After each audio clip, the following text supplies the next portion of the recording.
What is the greatest comeback to an insult you've ever heard? My best friend. After an argument with some kid from our school in a shop, we began walking away down the street. Kid. Where you going, pussy? Friend. Your mom's house. Kid. My mom lives the other way, idiot. Friend. Nah. I meant your real mom. A friend in high school on our way to a track meet. He was staring at a car in the parking that was really nice. When this bag saw him. Bag. Why bothering looking at that when you know you'll never be able to get one? My friend. The same reason you watch porn. The entire bus erupted, and it's still one of the funniest things I've ever heard. Game over, man. Game over. Air traffic control doing a poor job of vectoring an Airbus A330 in for landing. Pilot. You've left us too high. I don't think we can make the approach. ATC. You've got speed brakes on that thing. Don't you? Pilot. After a noticeable pause, yes. But those are for my mistakes. Not yours. A dude in my class called out a semi-friend of mine. That people are talking behind his back. In fact, that wasn't the case. As far as I know. And that guy said, well, you know what they say about you? Nothing. Nobody f***ing cares.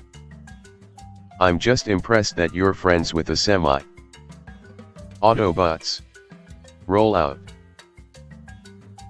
So there was two girls fighting, and one of them looks at my sister, who was minding her own busyness, and says, you go to hell too. My sister. Do you want me to say anything to your mom? My sister started saying go to hell as a moody, often rude teenager. She is a couple of years older than me. One day she said it to me after she'd been chastised by our dad for something she had done. I usually shrugged off her insults because they were meaningless. This day, however, I retorted, why would I go anywhere you are? I'm still pleased at my 13-year-old brain for that one. I do remember her slamming her bedroom door as her comeback. It's gotta be the Aliens locker room scene for me. Hudson. Hey Vasquez. Have you ever been mistaken for a man? Vasquez. No. Have you? Edit.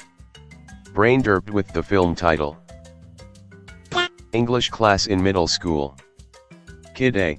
Yo. Kid B. Your mama waited on me at McDonald's last night. Must feel like speep having a mom that works at McDonald's. Kid B. At least my mom gets out of bed to go to work. English teacher far louder than he realized. Damn. The rest of us were laughing so hard. The teacher next door popped her head in to see what was going on. I love it when the entire class laughs enough to bother the teacher next door. Context. John Oliver from HBO interviews Stephen Hawking, may he rest in peace. Joe. And there may be a universe where I am more intelligent than you. SH. There may even be a universe where you are funny. I lost count of how many times I've seen that video, and it still makes me laugh. The whole interview is just hilarious. Overheard by me. The school bus driver. One 5th grade student was belittling a 1st grader. When it was time for a comeback, 1st grader shouts out, "Congratulations." The bewildered 5th grader had nothing to say and went to sit down with her friends in the back of the bus. Okay, that's kind of beeping adorable. Joe Pine interviewing Frank Zappa. Joe. I guess your long hair makes you a woman. FZ. I guess your wooden leg makes you a table. How does a dude named Pine have a wooden leg? What if it's mahogany or oak?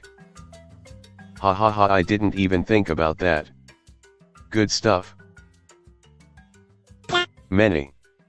Many years ago, when we were about 18, a friend of mine was arguing with another person we knew. This person was trying to be a badass and intimidate my buddy.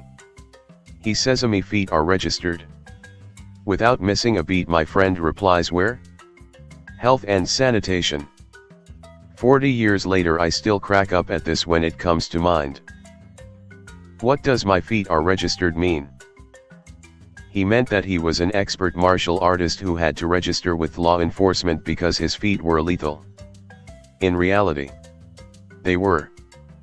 But only because he stunk from infrequent bathing.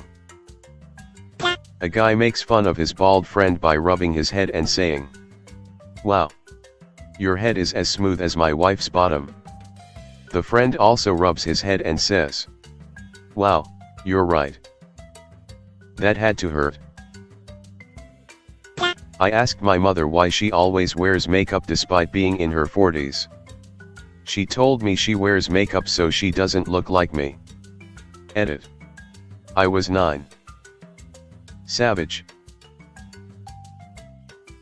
Someone yelled out in a Walmart, "I'm not ashamed of who I am." Another voice echoed back, "That's your parents' job." I used to work with this like 70-year-old woman. She was our supervisor. And one day one of the ladies who worked with us told this old lady to kiss my ass, and the old lady replied, "Where do I start? You're so fat your crack goes all the way up your back." Gran. How many times do we have to tell you? We are not a crematorium. During WW1, Switzerland had a tiny standing army. But they were very skilled marksmen. Wilhelm II of Germany asked what 250k Swiss troops would do if he decided to invade with 500k German troops. The Swiss said, "Shoot twice and go home." Switzerland is actually neutral now, in part because they were such good fighters. Many European countries hired Swiss mercenaries to fight for them. At least, that's what I heard in a YouTube video. David Letterman. I'm not as dumb as I look. Tina Fey. How could you be? I miss Tina Fey in movies. 18th century British radical politician John Wilkes was told in Parliament by a political opponent, "Sir, I do not know whether you will die on the gallows or of the pox." Wilkes shot back with, "That depends, my lord, on whether I embrace your lordship's principles or your mistress." Imagine hitting someone with such a burn that people are discussing it 250 years later. If you weren't so stupid, what would you be? Asks the husband. The wife replies, without even skipping a beat, "Single." Definitely a great comeback. But not to an insult. More to an annoyance. I was a camp counselor for a few years at a summer camp. One day my group took a hike to a large rock where we had lunch. My campers were between 8 and 10 years old. This one kid we'll call Jeff keeps poking another kid we'll call Matt in my group to look at this hole in the rock. It's so cool. It's like 6 inches deep and the other kid is clearly getting annoyed just trying to eat his lunch. He keeps shoving sticks into the hole and trying to get everybody to look at it. Finally Matt just puts down his sandwich, looks at Jeff, and goes, "I'll be 6 inches deep in your mom later if you don't shut up." I was trying so hard to be stern with this kid for saying something so inappropriate, but I kept cracking up. It was just such a disproportionately ridiculous thing to say coming from a 9-year-old. To be fair, those are impressive numbers from a 9-year-old. I was the one insulted, but not the one with the comeback. I was out with a coworker and her friends, and my buddy and I were leaving a little too early for her sensibilities. She jokingly got up in my face and said, "Smell that? Smells like pussy." A guy playing at the pool table next to us stepped forward and said, "I'm sorry. That must be me. I just ate. It was amazing. Smooth. Goddamn." My grandma got into a fight at the grocery store with a guy who told my 9-year-old brother to move the beep out of the way. They were going at it and his final words were "suck my dick, bitch." She said across the store if I could find it. Bitch. Edit. Not Walmart. Even better Aldi.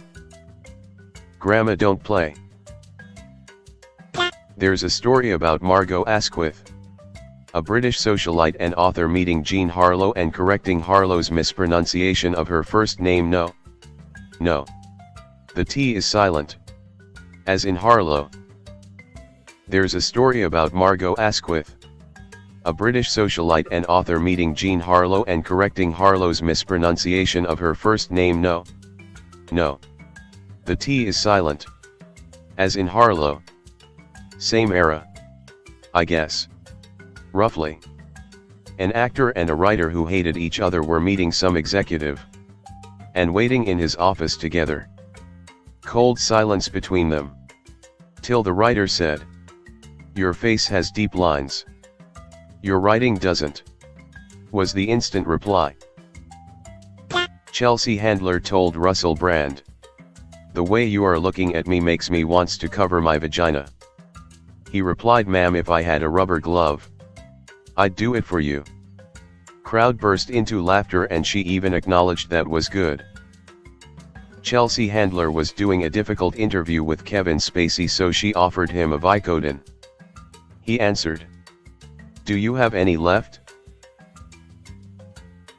My grandparents used to bicker. My grandmother generally came out on top, as she was fairer. One time though, she was asking him to do a bunch of stuff, and he muttered, "If you'd lose some weight, you could do it yourself." She fixed her gaze on him and glowered, "I'm thinking of getting rid of about 200 pounds of useless fat immediately." He replied, "You're going to cut off your foot?" Man. Nobody bickers like old married couples bicker. They've had decades to perfect their craft. What is the